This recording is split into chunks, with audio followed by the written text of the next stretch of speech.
শুরু করি তাহলে ভাই। আচ্ছা, আজকে ওই শর্ট আলোচনা করি ইয়ে নিয়ে, শুধুমাত্র গতকাল তো পজিশন রিলেটিভ অ্যাবসলিউট নিয়ে কথা হয়েছে। সো আজকে ওই বিফোর আফটার নিয়ে একটু মানে কথা বলা যায়। হ্যাঁ, সেইটা শুরুতে আমরা একটা এক্সাম্পল দেখতে পারি। এটা হলো যে বিফোর আফটারের মাধ্যমে এই যে লোগোটা যে এখানে, সরি আইকনটা যে এখানে আছে, ইমেজ আইকন, হ্যাঁ, অথবা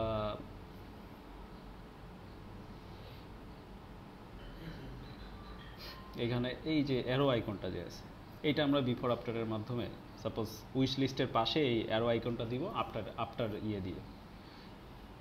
সো প্রথমে আমার যেটা করতে হবে যে আমি যে বিফোর আফটারের মাধ্যমে যে কন্টেন্টটা ঢুকাতে চাচ্ছি, সো এটা কার আন্ডারে ঢুকাবো সেইটাকে আমার পজিশন রিলেটিভ করতে হবে, গতকাল যেটা নিয়ে কথা বলবো।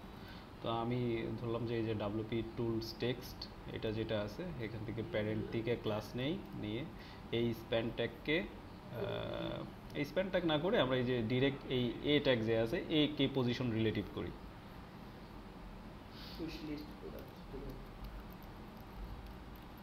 পজিশন রিলেটিভ করলাম।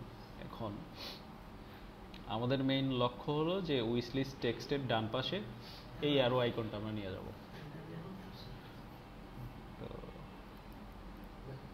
এবং নর্মালি ওই বিফোর বলতে বোঝায় যে টেক্সটের শুরুতে বসাবো কি, আর আফটার বলতে পরে বসাবো কি। এখন এমন না যে সবসময় বিফোর দিলেই যে আগে দিতে হবে, তা না।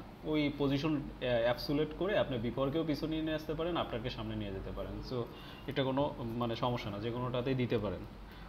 এখন যেহেতু আমাদের আফটারটা ফাঁকা আছে, মানে একটা এলিমেন্টের আন্ডারে তো একটাই আফটার লিখতে পারবেন, একটাই বিফোর লিখতে পারবেন। তো পজিশন অ্যাবসুলেট দিলাম। এখন আমি চাচ্ছি যে এখানে একটা কন্টেন্ট বসবে। তো কন্টেন্ট আমি আপাতত ধরে নিলাম যে টেক্সট নামে কিছু একটা দিছি। হ্যাঁ, ওটা আছে, দেখা যাচ্ছে না। সো কালারটা বোঝার জন্য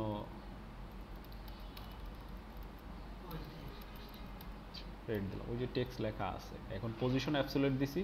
সো এটাকে আমার নিয়ে যাওয়ার দরকার হলো উইশ লিস্টের শেষের দিকে।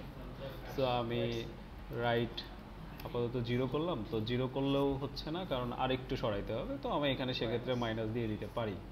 তো আর আচ্ছা, এখানে শুরুতে আমি আগে আইকনটা নিয়ে আসি। আচ্ছা, আইকনটা আমি কিভাবে নিয়ে আসতে পারি? ওয়ালাইকুম আসসালাম ভাই, বসেন। এখানে দেখেন, যখন কোনো আইকনের ফন্ট আপনি বিফোর আফটার ইউজ করতে চাবেন, তখন আপনার যেটা লাগবে এই ফন্ট ফ্যামিলি। এখানে আছে উডমার্ট ফন্ট। আবার যদি আপনি ফন্ট অসামের কোনো ফন্ট ইউজ করতে চান, সেক্ষেত্রে ফন্ট অসামের ফন্ট ফ্যামিলি থাকে, ফন্ট অসাম 5, অল ব্র্যান্ড, এই টাইপের ওদের কিছু ফন্ট ফ্যামিলি আছে, ওইটা আপনার দেখে নিতে হবে। আর হলো আপনার যেটা লাগবে যে কন্টেন্ট ইকুয়াল টু যে ফন্টটা, যে আইকনটা ইউজ করতে চাচ্ছেন, ওই আইকনের একটা কোড থাকে এই ফন্ট ফ্যামিলির আন্ডারে। তো আমরা যদি ফন্ট অসামে দেখি, জাস্ট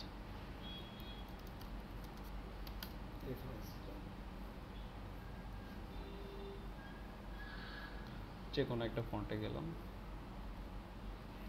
এখানে দেখেন এই ফন্ট অসামে আপনি যখন ফন্ট ফ্যামিলি ইউজ করবেন, এটা কোড এই যেটা এখানে ইউনিকোডটা দিয়ে দিছে। তো প্রত্যেকটা ফন্ট ফ্যামিলির জন্য ওই আইকনের এক একটা ইউনিকোড থাকবে। বিফোর আফটার ইউজ করলে আপনাকে ওই ইউনিকোডটা ইউজ করতে হবে। এসভিজিও প্রয়োজন হইতে পারে, আপনার ইমেজও প্রয়োজন হইতে পারে, সেক্ষেত্রে এসভিজির কোডটা আপনাকে দিতে হবে। তো এইখানে ধরেন এই যে উডমার্ট ফন্ট, এখানে আমার দুইটা জিনিস ইম্পর্টেন্ট। এই যে কন্টেন্ট, ফন্ট ফ্যামিলি, আবার এই ফন্ট ওয়েট, ফন্ট স্টাইল। যেমন ফন্ট অসামের ক্ষেত্রে, যেহেতু আমরা ফন্ট অসামের ফ্রি এবং প্রিমিয়াম দুইটা ভার্সনই আছে। সো ফ্রি ভার্সনে যেটা করে ওরা হলো ওই যে একটু বোল্ড টাইপের ইয়েগুলো দেয় শুধু, আর একদম লাইন টাইপের যে আইকনগুলো আছে সেগুলোর জন্য সবসময় ওদের প্রো ভার্সন লাগে। সো ওই ক্ষেত্রে আবার ওদের যদি আপনি ধরেন যে এক্স্যাক্টলি এই ইউনিকোড ইউজ করলেন, কিন্তু ফন্ট ওয়েটটা যদি না দেন, তাহলে এটা আসবে না। সেই জন্য ধরে নেওয়া যায় যে কোনো একটা আইকন যদি বিফোর আফটার আমরা ইউজ করি, সেক্ষেত্রে ফন্ট ওয়েট, ফন্ট স্টাইলটাও এটা এই ফন্ট ফ্যামিলি ভেদে এটা ডিপেন্ড করে যে আসলে লাগবে কি লাগবে না। তো বলা যায় যে একটা আইকনকে যদি বিফোর আফটার ইউজ করি তাহলে আমাদের এই দুইটা সিএসএস লাগবে এবং ফন্ট ওয়েট ফন্ট স্টাইল এটা লাগবে, চারটা জিনিস লাগবে। এসভিজি দিলে তখন আমরা হচ্ছে কন্টেন্টের ভিতর কি ওটা আসতেছে এইটা কন্টেন্টের ভিতরে এসভিজি ইয়ে দিয়ে দিতে হবে, কোড দিয়ে দিতে হবে, যে ইমেজে যে আমাদের কোডটা দেয় ওই টোটাল কোডটাই কন্টেন্টের ভিতরে দিয়ে দিতে হবে।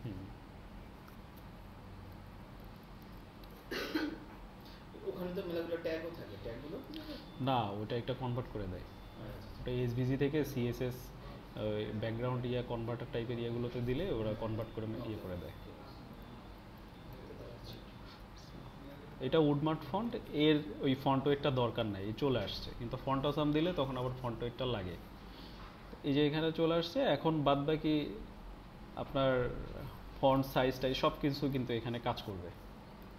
যেহেতু এটা ফন্ট একটা ফন্ট, আমি ফন্ট আইকনকে নিয়ে আসছি, এসভিজি নিয়ে আসলে আবার সেটা ফন্ট সাইজ কাজ করতো না, বা ব্যাকগ্রাউন্ড ইমেজ নিয়ে আসলে ফন্ট সাইজ কাজ করতো না, তখন আমার উইথ হাইট এগুলো দিয়ে কাজ করা লাগতো। ঠিক আছে,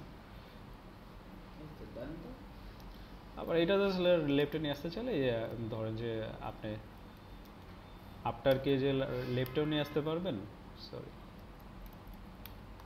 মানে এমন না যে বিফোরকে শুরুতে রাখতে হবে আফটারকে শেষে রাখতে হবে, সেরকম না, আপনি যে কোনো পাশে নিয়ে যেতে পারেন। ওটা তো কন্ট্রোল করতেছে হচ্ছে লেফট রাইট, আপনার লেফট রাইটটা দিয়ে দ্যাটস ইট। তো কনভেনশন কি যে যদি আগে দেখাতে চাই তাহলে এইটা বিফোর ইউজ করা, আর পরে দেখাতে চাইলে আফটার ইউজ করা। আমি আফটার ইউজ করাটা যদি বিফোরে দেখাতে আছে যেগুলো আফটার বিফোরে কাস্টম সিরিজ লেখা, এই যে এভাবে লিখবেন। হ্যাঁ কিছু সময় এসে যে অন্য পেজ থেকে একটা কন্টেন্ট কপি করে আরেকটা পেজে দিলাম, ওটা আসে অন্যরকম আসে, ভেঙে যায়। বুঝি নাই, বুঝি নাই। অন্য কোনো একটা পেজে আছে, হুম, ওর একটা এলিমেন্টের কন্টেন্ট আমি কন্টেন্টের কোডটা দিলাম, যে কন্টেন্ট স্ল্যাশ অন্য একটা পেজে অ্যাড করলাম, আফটার তখন আসে। যদি ওই পেজে আপনার এই যে ফন্ট ফ্যামিলির যে সিএসএসটা আছে এটা যদি লোড না থাকে, এনকিউ যদি করা না থাকে, তাইলে কিন্তু আসবে না। অনেক সময় কন্টেন্ট ফন্ট ফ্যামিলি দিতে পারে।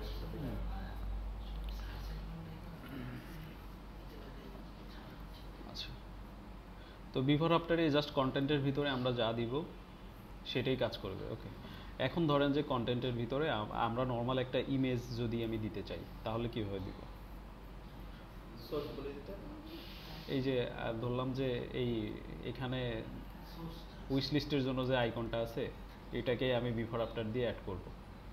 তো বিফোর আফটার কি অলওয়েজ আপনার হচ্ছে এই পজিশন রিলেটিভ আর হচ্ছে অ্যাবসলিউটের এই রিলেশনশিপ মেইনটেইন করতে হবে না, বিফোর আফটারে এটা পজিশন রিলেটিভটা মেইনটেইন করা হয় হলো শুধুমাত্র প্যারেন্ট, কালকে যে ইয়েটা করছে ওই ভিডিওটা দেখলে একটু বুঝতে পারবেন যে প্যারেন্ট যে ট্যাগটা থাকে ওই ট্যাগের ভিতরে আমি কোথায় দিব না দিব সেটা, হ্যাঁ এই জন্য। তো বিফোর আফটার ইউজ করার ক্ষেত্রে অ্যাবসোলিউটটা জরুরি না, যদি কাস্টম কোনো পজিশনে নিয়ে যেতে না হয় তাহলে অ্যাবসোলিউটটা জরুরি নয়। বিফোর আফটারের ক্ষেত্রে জরুরিটা হলো আপনার এই কন্টেন্টটা, এই কন্টেন্ট মাস্ট বি থাকতে হবে, কন্টেন্ট না থাকলে কাজ করবে না। ভাই এখানে আফটার দিয়ে আমরা যে অ্যাবসলিউট রাইট দিলাম কারণ উপরে এসে পড়ছিল, এই বুঝি না, অ্যাবসলিউট আর রাইটের ভ্যালু যদি না দিই তাহলে ওই যে টেক্সটটা একটা একটার উপর এসে পড়ছিল, এই সমস্যা ছিল। তো অ্যাবসলিউট ছাড়া তাহলে কিভাবে বানাবে? অ্যাবসোলিউট আপনার যদি নির্দিষ্ট কোনো পজিশনে নিয়ে যাওয়ার প্রয়োজন হয় তাহলে মাস্ট বি অ্যাবসোলিউট ইউজ করে লেফট রাইট টপ বটম যেটা বলেন এইগুলো ইউজ করে নিয়ে যেতে হবে। এছাড়া তো আর সম্ভব ছিল না। এছাড়া আপনি তো ইয়ে নিয়ে যেতে পারবেন না, পজিশন চেঞ্জ করতে পারবেন না। শুরু থেকে বানালে আফটার দিবেন না, কিন্তু যদি আপনার ইউজ করেন শুরু থেকে দেওয়ার পরে সেক্ষেত্রেও আপনার লাগবে পজিশন অ্যাবসোলিউট লাগবে। আবার কোনো জায়গায় দেখা যায় যে আপনি চাইলেই শুরু থেকে কাজ করলেও ওইখানে বিফোর আফটার ছাড়া আসলে কাজ করা মানে পসিবল হয় না, ওইখানে বিফোর আফটারই ইউজ করতে হয়। তো ওইটার ইউজ কেসও দেখাচ্ছি। ধরেন এখন আমি ব্যাকগ্রাউন্ড এর আগে আমার ইয়েটা ছিল, এখানে একটা উইশ লিস্ট আইকন ছিল যেটা ইমেজ ছিল। সো ইমেজ, ওয়ালাইকুম আসসালাম ভাই, কি বিষয়ে মাঝে মধ্যে সরাই দিয়ে দেখে আমাদের যে কি করতেছে, কিউএ তো ব্যাকগ্রাউন্ডের জন্য আমরা নর্মালি জানি যে ব্যাকগ্রাউন্ড এর জন্য আমার ইয়ে করতে হবে, কোনো ব্যাকগ্রাউন্ডে ইমেজ যদি নিয়ে আসতে চাই তাহলে ব্যাকগ্রাউন্ড প্রপার্টি দিয়ে আমাকে ইউআরএল লিখতে হবে, ইউআরএল এর ভিতরে কোথায় গেল আমাকে ইউআরএলটা ধরায় দিতে হবে। হ্যাঁ, ওইটা আলটিমেটলি এখানে আসছে কিন্তু বোঝা যাচ্ছে না। কেন বোঝা যাচ্ছে না?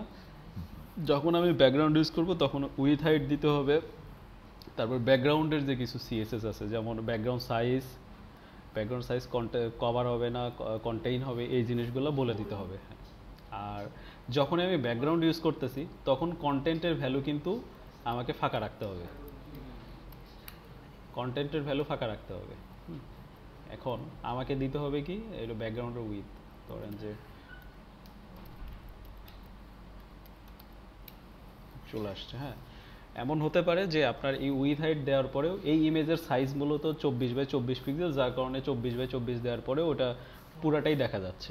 এমন হইতে পারে যে আমি ধরেন যে 17x17 দিলাম, ব্যাকগ্রাউন্ড, সেক্ষেত্রে আপনাকে ব্যাকগ্রাউন্ড সাইজ কন্টেইন ইউজ করতে হবে। কন্টেইন যেটা করে অরিজিনাল সাইজটা কেমন হবে? আমি তো ওই আইকনে ধরলেই দেখতে পাবো, ইউআরএল এ ধরলেই মনে দেখতে পাবো। এই যে যদি হচ্ছে ছোট করতে চাই তাহলে এই যে ব্যাকগ্রাউন্ড সাইজ কন্টেইন ইউজ করতে হবে। যতটুকু আছে অতটুকুই তুমি কন্টেন্টে তো ভাই ওইটুকুর ভিতরে ফিট করে দেয় না জিনিসটাকে। পুরা জিনিসটাকেই, পুরা ইমেজটাকে, যত বড় ইমেজ হোক ওর যে জায়গা ওই জায়গার ভিতরে ফিট করে দিবে। আর এইখানে যেহেতু ব্যাকগ্রাউন্ড নিয়ে কথাবার্তা হচ্ছে, এখানে আর একটা বিষয় বলে রাখি, সেটা হলো যে ব্যাকগ্রাউন্ড যখন আমি কোনো একটা ইমেজ দিব, সো এইটা দুইটা জিনিস খুবই ইম্পর্টেন্ট। ব্যাকগ্রাউন্ড তো আমি ইমেজ দিলাম, তারপরে হলো ব্যাকগ্রাউন্ড সাইজ, এইটা হলো আমি ওই নির্দিষ্ট জায়গার মধ্যেই পুরো ইমেজটাকে দেখাইতে চাই কিনা, এটার জন্য আমি কন্টেন্ট ইউজ করব। আর এমন যদি হয় যে আমার পুরা মানে যে জায়গাটুকু আছে পুরাটাতে কাভার হয়ে যাবে, সেক্ষেত্রে আমার ব্যাকগ্রাউন্ড সাইজ কাভার ইউজ করতে হবে। হ্যাঁ, আর পজিশন, আমি ব্যাকগ্রাউন্ডের পজিশন মেনটেন করার জন্য ব্যাকগ্রাউন্ড পজিশন নামে একটা আছে, সিএসএস প্রপার্টি আছে, ওইটার মাধ্যমে আপনি সেন্টার, টপ বা পার্সেন্টও ইউজ করে আপনি পজিশনিং করতে পারবেন। এই তো। আর আরেকটা বিষয়, যে জায়গায় আমার ধরেন যে মানে এর আগে যে বললাম যে আমার কিছু ক্ষেত্রে বিফোর আফটার মাস্ট ইউজ করা লাগে। আচ্ছা, এখানে আমি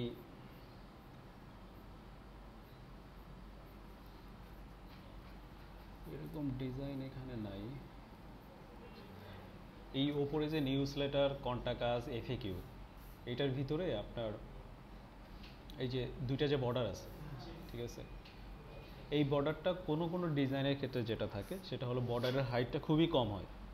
ঠিক আছে, নর্মালি আপনি বর্ডার লেফট, বর্ডার রাইট দিয়ে, সিএসএস বর্ডার লেফট বা বর্ডার রাইট দিয়ে আপনি এই কাজটা করতে পারবেন। কিন্তু সেটা যেটা হবে যে ওই যে টেক্সট বা যে এলিমেন্টের বর্ডার রাইট বা বর্ডার লেফট দিচ্ছেন, ওইটার যে লাইন হাইট আছে ওই লাইন হাইটের অতটুকু হবে। কিন্তু আপনার যদি এমন হয় যে আরও ছোট লাগবে বা আরও বড় লাগবে, সেক্ষেত্রে কিন্তু লাইন হাইট বাড়ানো যাবে না। সেক্ষেত্রে আপনি বিফোর আফটার দিয়ে ওই লাইনটা নিয়ে এসে ওইটার উইথ হাইট আপনি উল্লেখ করে দিতে পারবেন। এটা কিভাবে একটু দেখেন। তখন মনে হয় এই যে কি বলে বর্ডার যেটা দিচ্ছি ওটা টোটাল একটা আলাদা কন্টেন্টের ভিতরে তো ওকে আলাদা করে ডিফাইন করতে হবে না?